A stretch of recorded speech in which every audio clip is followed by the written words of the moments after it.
Hey guys, here's Louis, and on this video I would like to demonstrate how to remove these old classic car wire connectors. Now this is from a GM car, okay, from one of my Firebirds. You guys know that I am Firebird crazy. That's my 68, and this is also a 68 convertible that I am working on. But you guys out there, it doesn't matter if you're working on a vintage Firebird or anything vintage. These wire connectors go way back, and I also believe all through the 70s. All right, my experience, I have found them throughout the whole 70s also. And this is a bulkhead connector here, an original GM bulkhead connector. And like I said, this is for the headlights. And this is your signal light cancellation cam, which will go on the steering column. And these will be the connectors you guys going to be facing. So I know it could be stressful at times when you are new to the hobby.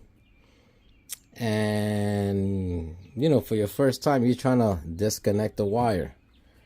And here are your male wire connectors. All right, and this is your original female connectors. All right, and it could be frustrated to pull them out without damaging nothing, cutting nothing off. And once you're done with your repair or your swapping of wires, you just could slide them back in and don't have a headache. So I'm going to show you how to remove them. I'm also going to go through a couple of tools you would need if you're going to get into wiring your own car or repairing wires on your own car. It's like me. I love to repair these old harnesses. I am going to rebuild this from scratch, basically from what I have here to work with, all the way out to the engine bay and going to its destinations where it needs to go to. I'm pretty good when it comes to wiring these old birds. Now, so let's go through the list here. As you can see, I took my time to make a nice list for you guys. Sometimes I know how frustrated it could be when you see something, you don't know the name to it or what it does or anything, because been there, done that. So when it comes to wiring these old cars, you're gonna have something that looks like this. Okay, on the Firebirds, this is from an original Firebird, and it's your junction block. Okay, it's a piece of plastic here with a threaded bolt and a nut washer here to keep the terminals here without being able to move, nice and crimped down with this nut. And usually these are used for wires that are hot all the time. That means hot all the times mean supplying 12 volts even when the ignition of the car is off. Even when the power from the key switch is off, there is still 12 volts going through that wire and feeding those wires towards the destination of that needs 12 volts. So that's your junction block. Now, before there was even fuses on vintage cars, there is something that was out there that called a circuit breaker. Now this one is fairly new. I have this for like maybe a year or so. All right, I like to use these circuit breakers instead of having that original junction block, because those junction blocks, they usually will have wires connected from either the battery or from the alternator, something that is, like I said, 12 volts at all time, and they will have a fusible link to the wire. There will be a fusible link. I'm sorry I don't have one here to demonstrate, But a fusible link will be that if it's anything wrong with the circuit, it'll burn off and the rest of your wiring harness be nice and protected. And anything from here will be burned off, and it won't cause your car to burn to the ground, because that would be a bad day. So I like to replace them with these circuit breakers, because if anything is gonna go wrong, the circuit breaker will turn it off. And if you see it turning on and off, you know there's a problem with your electrical. So you need to go and check it out. So I like to use these. This is about 50 amps, which if you're keeping these old cars pretty much stock, you don't need nothing bigger than that. All right, now if you're gonna start putting different things on your car, like 100 amp alternators and a whole bunch of different kind of things in your car, electrical wise, upgrade things, this will not work for you. But if you're gonna keep it stock, this should be fine. I have them on my birds and I never ran into no issues, never. And this is the 56 female connector. All right, and if you guys could see this little tab that's here, that little small tab, that's what you're going to be bending down, and you're going to be able to remove the wire. I'm going to demonstrate that. But they are called 56 series female connectors. These are 56 series male connectors here. The way you will remove these is bending this inwards, sliding it out, and when you slide it back in, get this little end here and push it back out, and she won't be able to come out wherever you slide her back in. And these are really special and more difficult to find than the other ones. Let me let you guys know something. When I got into this hobby some years back, okay, it was almost impossible to find these, even online. Now I see them pretty often online that you can find it. All right, we're talking about a time that I got into this, that there was no YouTube around, nothing like that. And Google search was there, but it wasn't the greatest. And the way you are going to unlock this one is, you see the leg? So it has one leg here. There goes the next leg right here where my thumb is. And there goes another pin in the back. You have to bend that inwards, and she's able to slide out. Now, I definitely know in 1967 Firebird, these are where your bulkhead connectors connect to. This is what you're looking at. For 68 and 69 Firebird, they are like this, these male connectors. Okay, also GTO from 67 has it, because I worked on one, so I know. But your vintage cars will definitely have these. All right, I bought a whole bag of them really cheap from eBay. Okay, these are female and male connectors, 56 series. And when you're doing this kind of work, you are going to need some tools. You are going to need a torch of some sort. All right, this is a torch for when you're applying some of the heat shrink on your wires. And this is the OBD scanner of the day, of back in the day. This is all you have back in the day, and guess what? It still works. It still works for the year that we are now, which is 2024. That's what you're gonna need, especially when you're dealing with these classic cars. All right, I am not a fan of certain things excuse me, so I'm going to mention I am really old school when it comes to soldering wires and making harnesses, repairs on harnesses, on anything on a wire harness. I like to go old school with a soldering iron and solder. Case closed. I will never tell you guys anything different. That's my experience. Once you do it this old school type of way, is the correct way, is the most strongest, durable way. Now you have these new ones that are called heat shrink solder connectors. I'm not a fan of them. I have used them in the past, but I am not a fan. Okay, You'll use it, you put your wire here, you'll take off the jacket, and you'll mate the two wires through this little piece of solder. I find these to be the best of just carrying it in your car, in case you run into a problem that you could fix on the road. Carry it. These are the old crimp terminal wire connectors. Okay, you put your wires in and you'll crimp them together after you finish removing the jacket, of course. And these are heat shrinking tubes which come in all different sizes. When you're ready to wrap your wiring harness and make it look as original as possible, you will need this. Okay, wiring tape doesn't have no glue, it just gets wrapped nice and tight.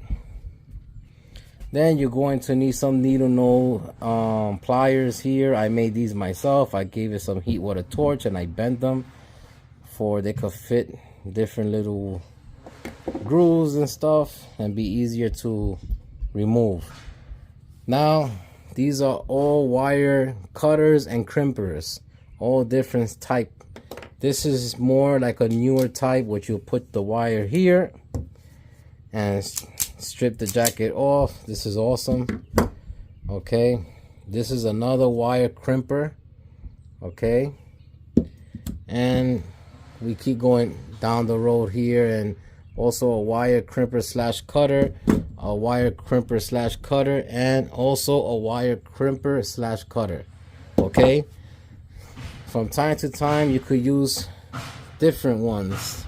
I just happen to be collecting them as I go throughout the years, but this is absolutely my favorite one, because even those big name brand American Wires and American Wiring and all that kind of stuff, they sell this for an arm and a leg. And I picked this one up in Amazon for like 20 bucks, I believe. Now I don't know how much it goes for, but when I bought it about 2 years ago, I paid about 20 bucks, I remember. And the reason I say this is the way to go, because it gives you that original crimp. Okay, it gives you this style of crimping.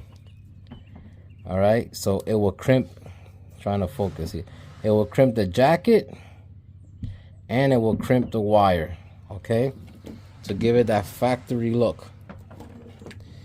And believe it or not, yep, from the Dollar Tree, these little eyeglasses screwdrivers, they are awesome. Okay, the flathead ones are the best. I love to use it. Flat screwdriver to repair the glasses, love to use it. So these are the little things you guys would need, some tools. Okay, pick it up, you won't regret it, especially if you're getting into the hobby and doing things yourself, which that's what I respect, getting your own hands dirty. And here is my wiring toolbox. I have a whole bunch of things here for these old cars in this wiring toolbox. And if I'm gonna go for a long drive or anything on these old cars, I might take a couple of things off this box. I got trays. This is nothing but electrical stuff I have. And from time to time I'll remove some certain things and have them in the car in case I break down or something needs to repair on the road. Well, I'll have it. So it's a good idea. That's a tip I give you guys. It's a good idea when you have your vintage car ready to hit the road, you guys make a little toolbox with a couple of tools and wiring tools. Now let's go and get this set up. If I could show you guys how to disconnect these old wire connectors. All right guys, so let's say you're trying to remove this one right here, which is 56 series female connector. I have my little screwdriver here. Okay, and if you see this opening right here, that's where you want to stick the screwdriver in. Okay, you want to stick it in so you feel like a little resistance on that tap. And this is the wire we're trying to take out right here.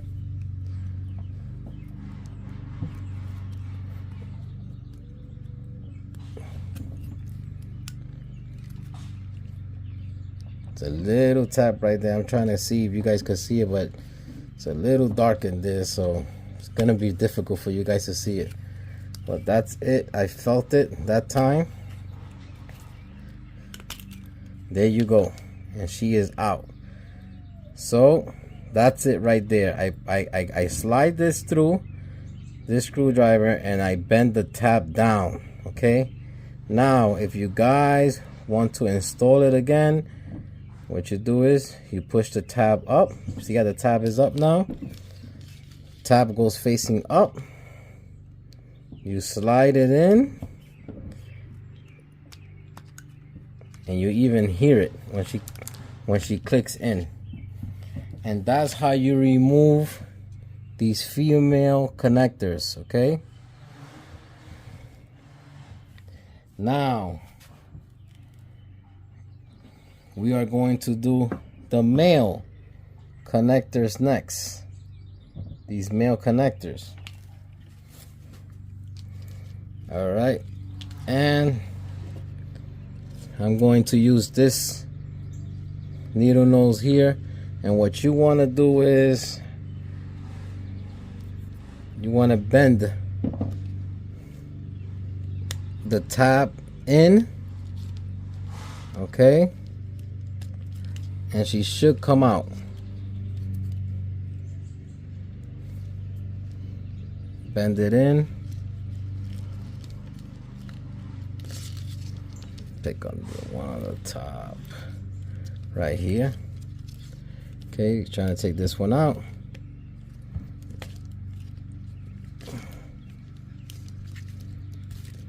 And she comes right out. So this is what I did. Got my needle. Let me see. These things are so impossible to focus, and I apologize, guys. What I did was, she has a lot of grease, all right, some electrical grease here. But what I did was I pushed this one in right here, pushed it in, and now what you guys could do is just push it out. All right, you see how I pushed that leg out? And if you want, you could actually even use a flathead screwdriver and just pry it open. You see how she got pried open? All right, and you stick it back in. Stick it back in, and there she'll lock. See, she's not coming out. She's right here. She ain't coming out. That's how you do that one. All right, and I apologize, I don't have nothing for these twin lock bulkhead connectors, terminal connectors, but I promise you that if you go and buy one of these eyeglassic screwdrivers and you push in this tab in, come this way, push it in, and this one that's facing out like this, you go behind it and push it in, this one will come out. All right, and that's how you remove GM connectors while killing yourself and getting a headache or anything. And the more you do it, like I always say, the better you get at it. Take care, guys. My next video will be how to fix up your wiring harness to make a internal regulator work. From an external regulator, make it work for internal regulator. That will be on my next wiring video. Thank you for your support, guys. Take care. Bye bye.